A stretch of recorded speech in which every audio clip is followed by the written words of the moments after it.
Is John Jones the GOAT of MMA? What do you think? Man, GOAT conversations is so hard. It's so hard. Just on a whim, I have to say yes. It's hard to say no. He's essentially undefeated. You know, we all know what happened in that Mark Hamill fight. We saw it. He's getting his face beat in. And every other fight outside of the Dominic Reyes fight and maybe the Alexander Gustafsson fight, he won all of the rest of those fights. And I don't think that any of the rest of them can be disputed. Those two, yes. He probably did lose the Dominic Reyes one, be honest. But the gauntlet that he went through when he fought, what was it? Rashad Evans, Vitor Belfort, Shogun, Rampage. Like, who does that? Like, that's ridiculous. And the age he was at as well. He's the youngest champion ever. People are still trying to chase that. Matter of fact, Mohammed Mokaev was just asked about that just the other day. He's put up situations and accolades that are going to be hard to reach, and he's done it in two. Well, I'm not going to say he's done it in two divisions. He won a championship in another division, but he hasn't defended it.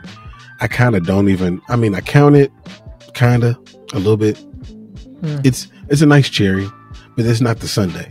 You know what I'm saying? So I still think that he is the greatest of all time, with apologies to George St. Pierre and Anderson Silva and Demetrius Johnson.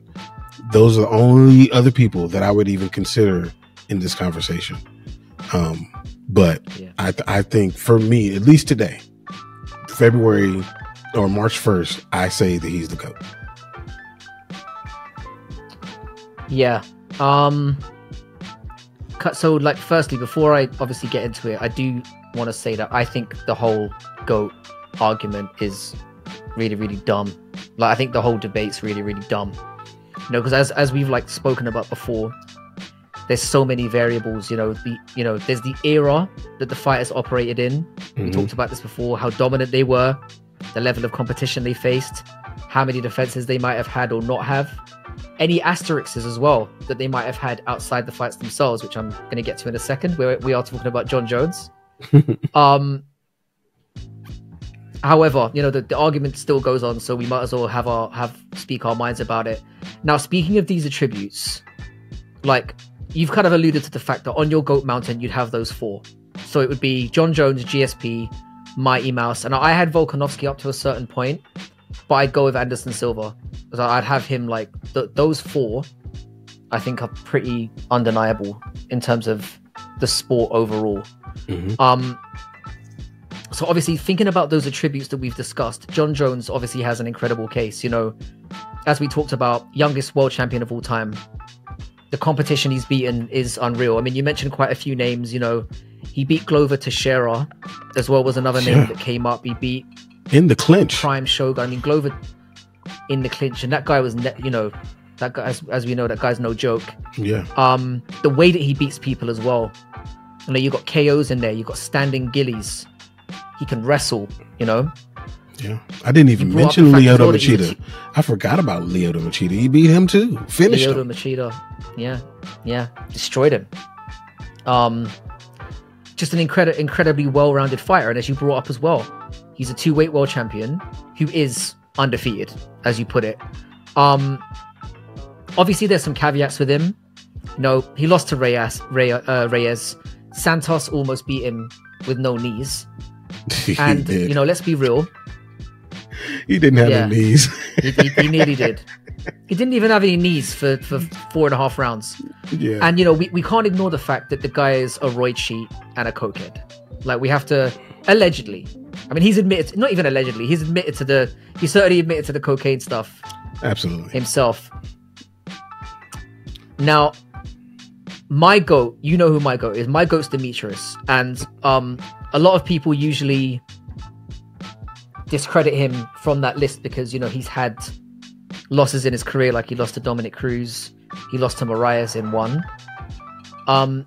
But for me, the way he won, now I don't think the level of competition was as good as John Jones, but I don't think that losing affects your status to be in the GOAT conversation. I think how you respond to those losses is what's important, and Demetrius has done that better than anyone.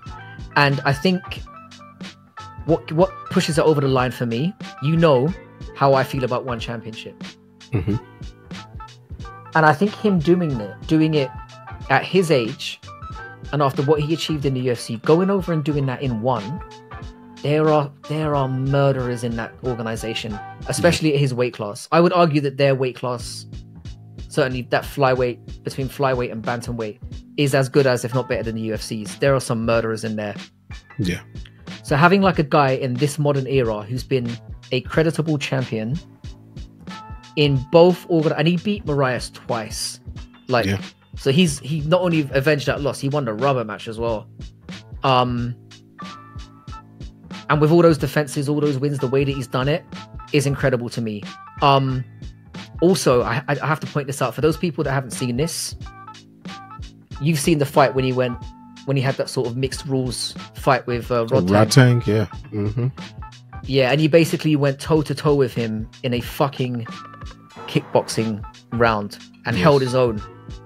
Mm-hmm. For people who don't know how good that dude is, yeah, Rodtang is, to get in there with him, he's young killer. He's a young killer too. Like, dude, like that impressed me so much.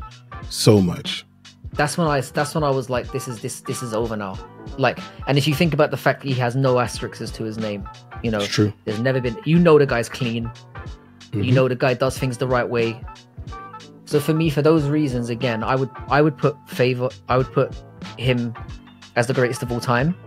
But again, with Jones, anyone who has him as their GOAT, I've got nothing bad to say about that. Yeah. For me, it's kind of him.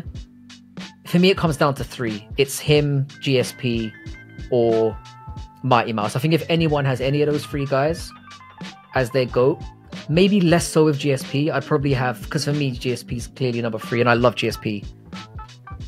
But for me, it's anyone who has those 3 is fine by me.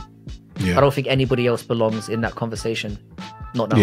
Yeah, I can't argue those 3. I cannot argue those 3 at all. For me, Anderson was my GOAT before any of those people, so it's hard for me to take him out, even though, you know, the end of his career was rough. It was rough, but I don't think that's fair, because like he kept going for a long time. Yeah. Like, I mean, he was fighting well into his 40s. Yeah, he's fighting past the time that he should have been fighting. Yeah, 100%. Yeah. So he's undeniably on the. For me, the GOAT mountain is undeniable. Yeah. But any combination of those, even if you had Silver Top, I wouldn't be upset with that either. Mm-hmm. I mean, I wouldn't agree with you based on the factors that you've said, but I wouldn't be upset. I'd be like, all right. Yeah. It's not ridiculous. Just don't have Khabib at the top. Yeah. That ain't it. You know, that's what I was gonna. You know, I actually made a little side note of that, and I thought I've already ragged on him enough today. If you have Khabib in your GOAT list, you are a retard, and you are a nut rider, and you need to stop that. Yeah. You stop doing that. Stop it. You're a dick rider. Stop it. Plain and simple.